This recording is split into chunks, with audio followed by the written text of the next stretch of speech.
Bismillah. Dongeng dan hurafat para Habib hingga Mukibin. Terpesona, terpana, dan terhipnotis. Wow. Di Suq Tarim, di pasarnya Saksikan kota videonya. Tarim, itu setiap hari minimal 200 aulia yang keliaran. Itu di pasarnya. Habib Tahir bin Hashim ketika pergi untuk melaksanakan ibadah haji ke Makkah dan Madinah, beliau mengatakan, suara ini mengatakan, "Ma ra'ina balad aslam linnas." Kita tidak melihat tempat, kota, negara yang paling menyelamatkan untuk manusia siapapun, lebih khususnya kalangan habaib, kalangan Alawi seperti kota Tarim. Paling aman Tarim. Untuk maksiat sulit. Saya di Tarim 7 tahun tidak pernah melihat wajahnya perempuan yang jalan di luar. Umar Ramadan itu berkata, kalau rukun-rukun Islamnya orang-orang itu ada 5, rukun Islam saya ada 6.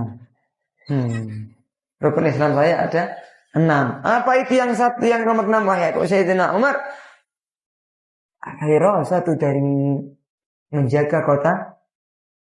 Faqala Sayyidi Ahmad Bajahdab, inna ziyarata Bashar tanfa' minad da'il udhar.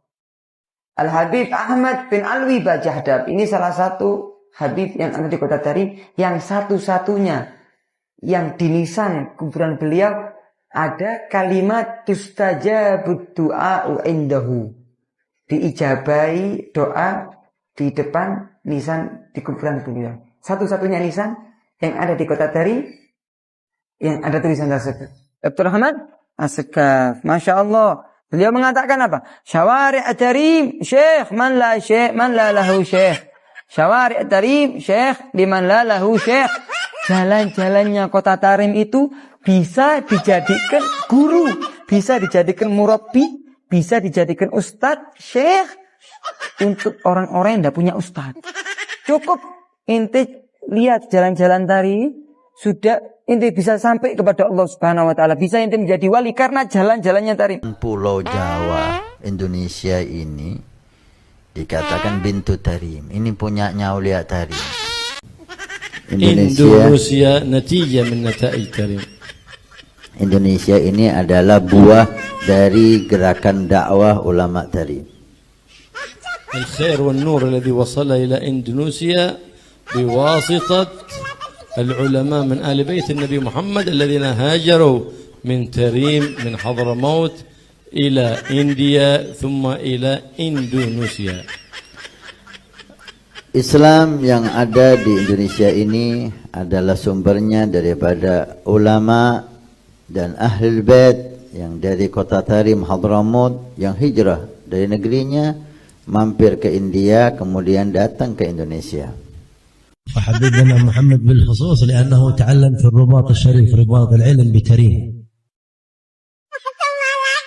Khususnya kata beliau Al-Habib Muhammad yang juga belajar dan menimba ilmu mengambil dari berkahnya kota Tarim. فإن علم تريم مبارك وعلم الرباط بالذات في تريم أزيد وأكثر بركة. Dan ilmunya Tarim itu adalah berkah, apalagi yang dapat daripada pondok Rubat Tarim itu juga lebih berkah, lebih besar lagi. Negeri Tarim jalannya saja mendidik, Kalau kita ke Tarim nggak perlu ke pesantren sebetulnya, jalannya saja mendidik.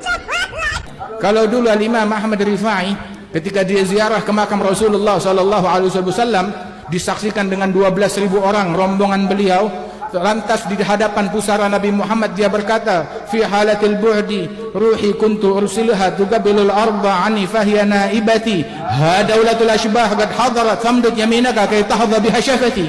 Dulu waktu saya jauh di kampung saya, tiap hari saya hanya mengirim ruh cinta saya kepada engkau, mencium tanah ini. Sekarang jasad sudah hadir berjumpa dengan jasad, ulurkan tanganmu agar bisa aku cium langsung. Maka itu 12.000 orang menyaksikan tangan keluar dari kuburannya Rasulullah dicium oleh Al-Imam Ahmad Ar-Rifai radhiyallahu anhu ardah, dengan disaksikan 12.000 orang yang hadir radhiyallahu anhum ajma'in. Sampai mengatakan Hafagil Muqaddam ngomong sama anaknya Alwi, ya Alwi, mata rofi jabini abi. Orang itu celaka atau tidak kan dari dainya ini. Kata Fakil Muqaddam sama anaknya, Alwi, apa yang kau lihat di dahi ayahmu? Apa kata Sayyidina Alwi? Ya Abah, Aku melihat di dahimu maktub la ilaha illallah Muhammadur Rasulullah. Baca kitab zaman dulu nggak ada lampu. Dari mana pencahayaannya? Dari jarinya. Jadi jarinya kayak senter. Masya Allah, kayak senter. Ketuk pintunya oleh Al-Habib Ahmad bin Muhammad, disuruh naik. Begitu Habib Muhammad naik, jarinya mati. Siapa kamu?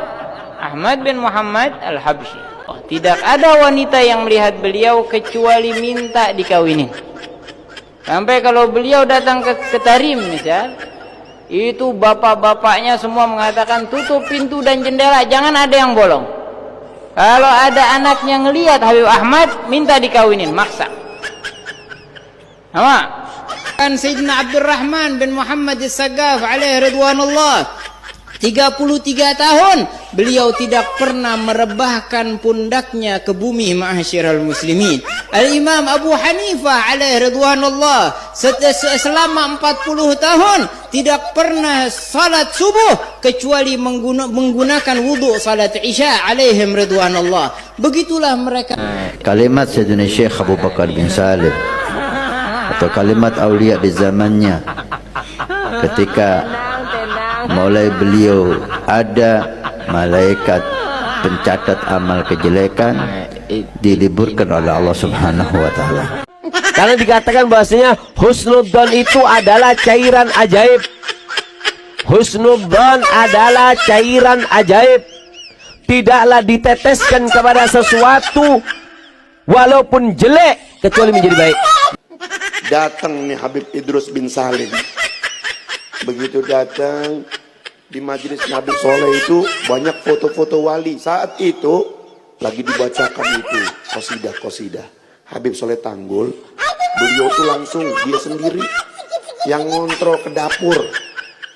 Saat Habib Soleh masuk ke dapur, begitu sedang dibacakan qasidah, pujian-pujian terhadap Nabi Muhammad, tiba-tiba itu foto-foto wali-wali yang ada di dinding itu rumah Habib Soleh, ruang tamu Habib Soleh, copot beterbangan.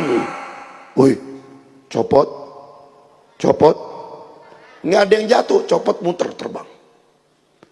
Dan disaksikan oleh banyak orang termasuk Al-Habib Salim bin Idrus Al-Jufri. Sehingga Habib Idrus bin Salim ini mengatakan taribat arwahum, arwah mereka para wali-wali itu bergembira.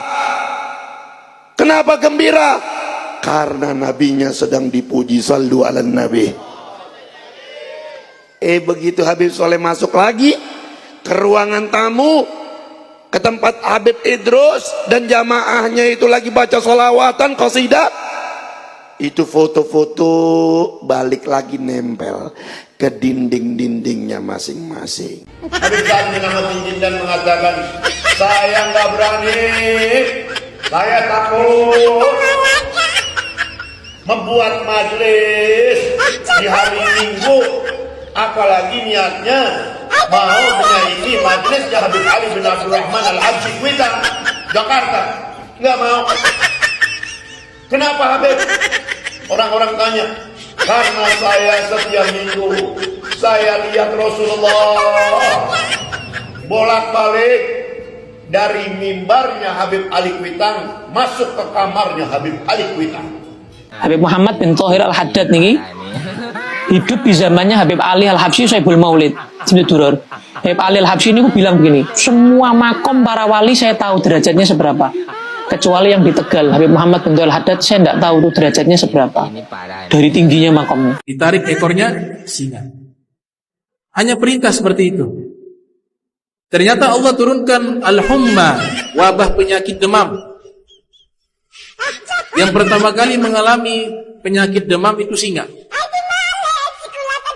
Ketika singa ini demam, Nabi Nuh diperintahkan menarik ekornya singa. Ketika ditarik ekornya singa tersebut dia bersin.